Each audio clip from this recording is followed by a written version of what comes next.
Ya, suasana mudik pada Lebaran tahun ini diprediksi berbeda dengan 3 tahun sebelumnya. Setelah pencabutan PPKM, Kementerian Perhubungan memperkirakan akan terjadi peningkatan jumlah pemudik tahun ini mencapai 123,8 juta orang atau naik sebesar 46% secara nasional. Langkah apa yang sudah dilakukan pemerintah untuk mengantisipasi lonjakan arus pemudik?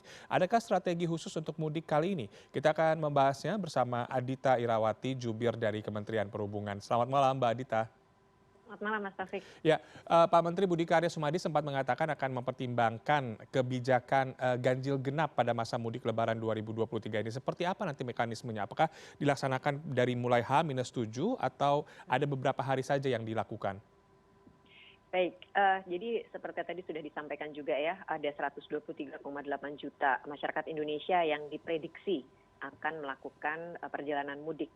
50% diantaranya ini akan menggunakan kendaraan roda 4 dan roda 2, itu kendaraan pribadi ya. Hmm. Yang ini pastinya akan memenuhi jalan, baik itu jalan tol maupun jalan arteri. Nah tentu dengan adanya kapasitas jalan tol yang tidak sebanding dengan banyaknya kendaraan yang akan melalui, harus dilakukan beberapa rekayasa lalu lintas. Salah satunya tadi yang sudah disebutkan ada kemungkinan untuk menerapkan ganjil genap. Ya, meskipun yang sudah pasti diimplementasi seperti kita pembelajaran tahun lalu itu adalah one way dan kontraflow. Ini terbukti sangat efektif ya untuk bisa melancarkan lalu lintas khususnya untuk arus yang akan mudik, jadi dari barat menuju timur umumnya. Nah, namun demikian ada juga opsi untuk menerapkan ganjil genap. Meskipun ini berdasarkan pengalaman tahun lalu, ini memang cukup menantang ya pelaksanaannya, karena harus disosialisasikan jauh hari dan juga bagaimana nanti caranya untuk bisa men-screening nomor-nomor yang memang bisa masuk atau tidak. Itu satu hal yang saat ini sedang kami bicarakan bersama Kepolisian Republik Indonesia lewat Korlantas Polri untuk nantinya jadwal-jadwal itu akan diumumkan tanggal dan jamnya, dan setelah itu tentu akan kita evaluasi.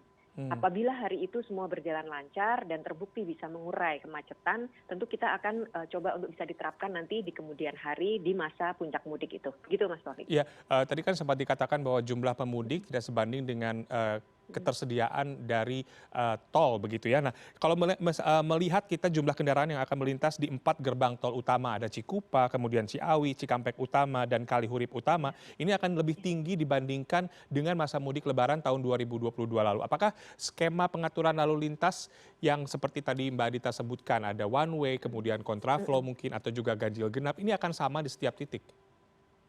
Jadi begini, memang dalam mengelola mudik ini kita harus bisa mengelola sisi hulunya dan juga di sisi hilirnya. Kalau bicara rekayasa lalu lintas ini sebenarnya adalah pengelolaan di sisi hilir ya, ketika sudah ada di jalan atau sudah menggunakan sarana transportasi. Di sisi lain, tadi juga sudah disebutkan, di sisi hulu kita mencoba menerapkan cuti bersama yang lebih maju, sehingga ada potensi pergerakan itu terbagi dalam beberapa tanggal, gitu ya Mas. Jadi mengapa kemudian cuti bersama ini diputuskan diajukan oleh pemerintah, sebenarnya juga salah satunya agar nantinya demand dalam melakukan perjalanan ini tidak tertumpuk di hari yang sama. Kami prediksi dari survei awal itu ternyata masyarakat banyak yang ingin pulang di tanggal 21, di mana itu memang dimulainya cuti bersama. Nah oleh karenanya kami memajukan menjadi tanggal 19, harapannya ini terurai. Sehingga kapasitas jalan yang ya harus diakui mungkin tidak sebanding dengan mobil yang akan lewat, itu setidaknya bisa dikurangi ya kepadatannya, karena sudah terurai dalam beberapa tanggal. Nah tapi itu tentu tidak cukup ya, kita juga berlakukan sekarang ini, tadi yang sudah disebut ruas-ruas tolnya, sedang ditambah satu ruas jalan lagi.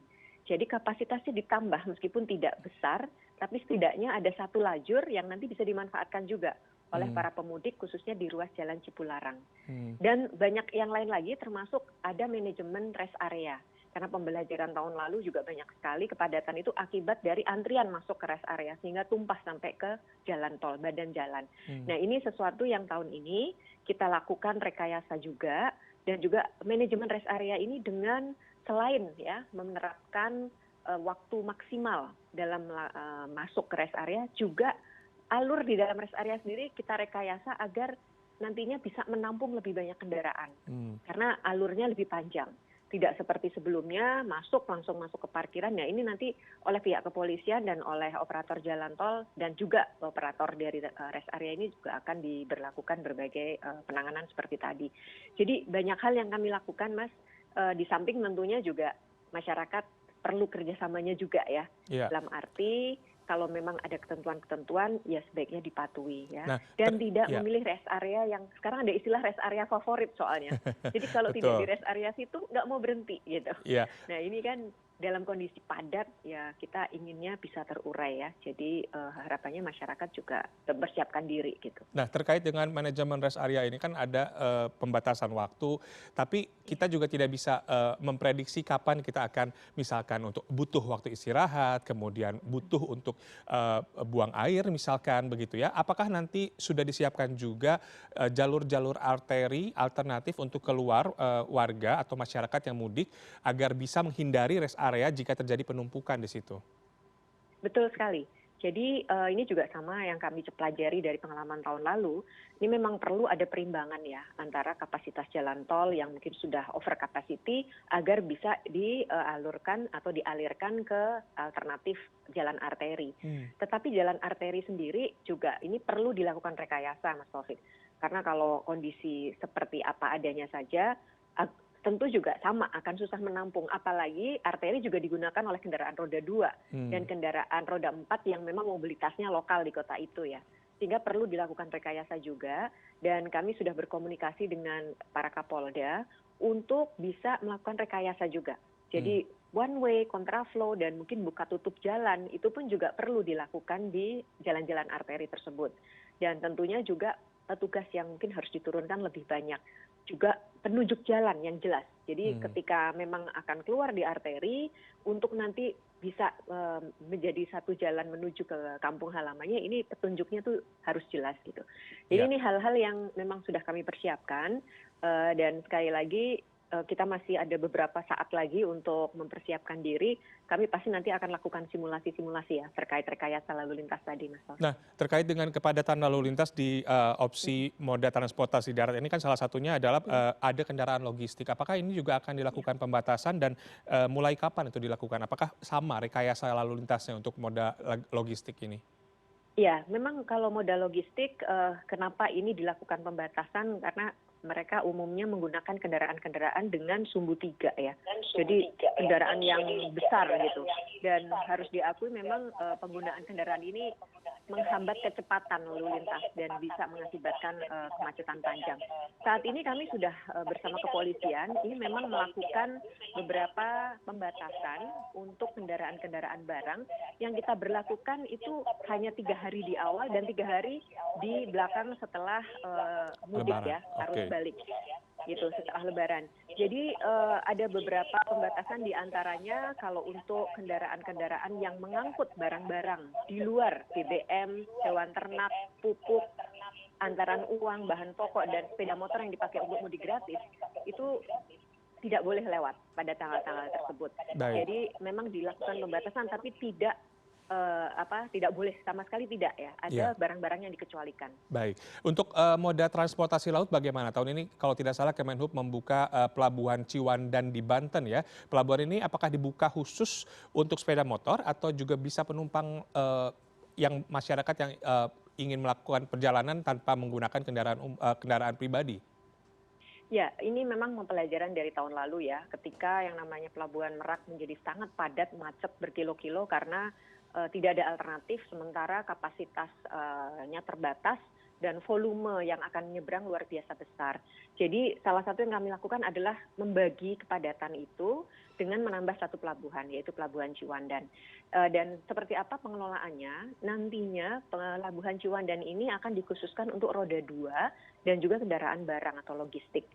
Sementara Merak nanti akan lebih banyak untuk roda 4 dan juga kendaraan bis. Nah ini yang sedang kami bicarakan untuk bisa ditetapkan akan mulai tanggal berapa gitu. Nah meskipun kita sudah punya beberapa rencana tanggal, tetapi memang ini sedang dikalkulasi betul ya agar nanti tanggalnya adalah tanggal yang sudah fix dan masyarakat bisa membeli tiket melalui aplikasi dengan jalur yang sudah bisa melalui Pelabuhan Ciwandan tadi. Baik. Nah, ini dalam rangka membagi kepadatan tadi, Mas. Dan nantinya tentu pihak operator akan menyampaikan ke masyarakat kapan bisa dilakukan pembelian tiket untuk melalui jalur Ciwandan. Ya, Karena ini baru ya. Gitu. ya. Bagaimana dengan kesiapan bandara, Mbak Andita? Apa saja yang sudah dilakukan persiapannya? Ya, untuk udara ini kami memang sudah mempersiapkan bersama tentunya maskapai ya. Itu lebih dari 450 unit pesawat yang nantinya bisa digunakan di seluruh Indonesia. Tetapi tentu itu tidak cukup. Yang ditambah juga adalah jam operasional dari bandara itu sendiri. Karena kita prediksi kenaikannya cukup tinggi ya untuk penumpang pesawat udara, sehingga memang diperlukan pergerakan yang lebih banyak pergerakan pesawat, dan konsekuensinya tentu operasi dari bandara juga harus diperpanjang. Jadi bandara-bandara besar yang kita identifikasi ini seperti Soekarno-Hatta, kemudian di Jogja, YIA ya, kemudian di Surabaya, Kuala Namu, dan juga di Bali. Ini yang nantinya akan kita lakukan perpanjangan jam operasional untuk mengantisipasi kepadatan dan tentunya frekuensi pesawat dan penerbangan yang lebih tinggi. Ya, tadi kan Mbak Dita sempat mengatakan bahwa semua ini sudah sedang dalam masa atau sedang diformulasikan bagaimana nanti ke depannya untuk melakukan rekayasa-rekayasa lalu lintas ataupun persiapan terkait dengan menghadapi mudik. Nah, bagaimana masyarakat nanti bisa mengakses informasi seputar mudik ini? Ya, kami bersama stakeholders, khususnya para operator, ini memang sudah berkomitmen ya. Setiap informasi terkait mudik, apalagi kalau ini terkait dengan langsung kepada masyarakat, itu harus segera diinformasikan melalui media sosial maupun media massa. Jadi baik itu operator transportasi umum maupun operator jalan tol, ini harus secara proaktif menyampaikan informasi kepada masyarakat. Dan kami juga bekerjasama tentunya dengan berbagai media, termasuk ini kami terima kasih juga kepada CNN. Ini adalah salah satu cara untuk melakukan sosialisasi itu. Dan tentunya kami juga mengharapkan masyarakat pun proaktif ya, untuk terus bisa mengakses informasi-informasi itu. Karena sekali lagi bisa saja informasinya berubah gitu ya, karena situasi lapangan yang mungkin memang mengharuskan kita melakukan perubahan-perubahan rekayasa, itu tentu nanti akan ada informasi yang baik itu sifatnya di-push oleh operator, maupun juga masyarakat kami harapkan juga proaktif untuk mencari informasi itu di akun-akun media sosial dari para operator.